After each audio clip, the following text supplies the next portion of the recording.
10, 9, 8. Ignition sequence start. Engines armed. 5, 4, 3, 2, 1. All engines running. Hey there everyone. We all know how Neptune has always been called as the farthest planet from the Sun. And if you ask anybody where the solar system ends, they would probably answer either Neptune or at Pluto.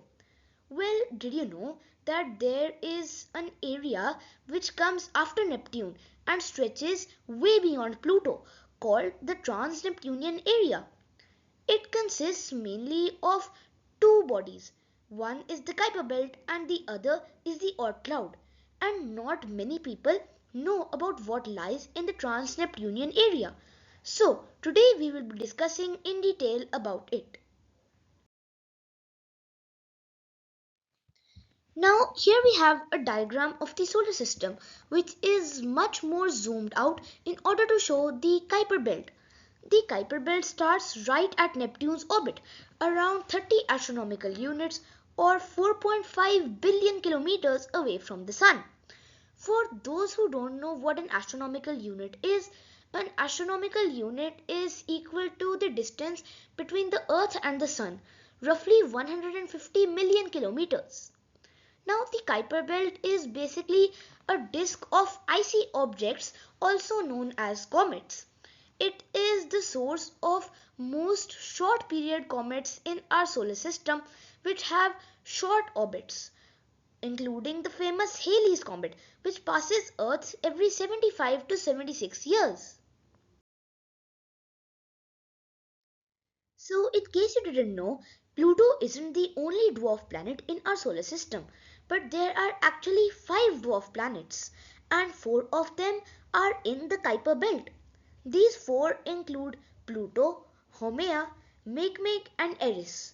There is one more dwarf planet called Ceres, but Ceres is actually in the normal asteroid belt between Mars and Jupiter. Now let us discuss about the next part of the Trans-Neptunian area, which is the Oort cloud. So the Oort cloud is not disc-shaped like the Kuiper belt, but it is actually more like a bubble surrounding the entire solar system. It is also made up of icy objects like comets and contains remnants from the formation of the solar system. Now there are two edges of the Oort cloud and we will be seeing both of their distances from the Sun in order to see actually how far the Oort cloud is from us, as it is unimaginably far, and also how thick it is.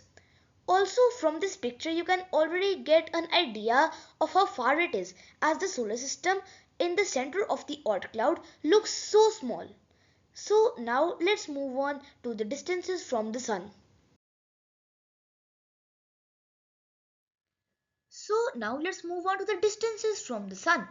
The Oort cloud consists of two edges, which are the inner edge and the outer edge. We do not know the exact distance from the inner edge to the Sun or from the outer edge to the Sun, but we can definitely make a rough estimate. The inner edge is about 2000 to 5000 AU from the Sun. Meanwhile, the outer edge, which is a much higher number, 50,000 to 200,000 AU from the Sun. Can you imagine how far that would be? Now, these numbers still do not visually appeal to how unimaginably far these edges are. So now let's use the term light years. The inner edge is 0.03 to 0.08 light years from the Sun, which is still very far. And the outer edge is 1.5 to 3 light years from the Sun. Did you ever imagine that we would be using the term light years to measure things in our solar system?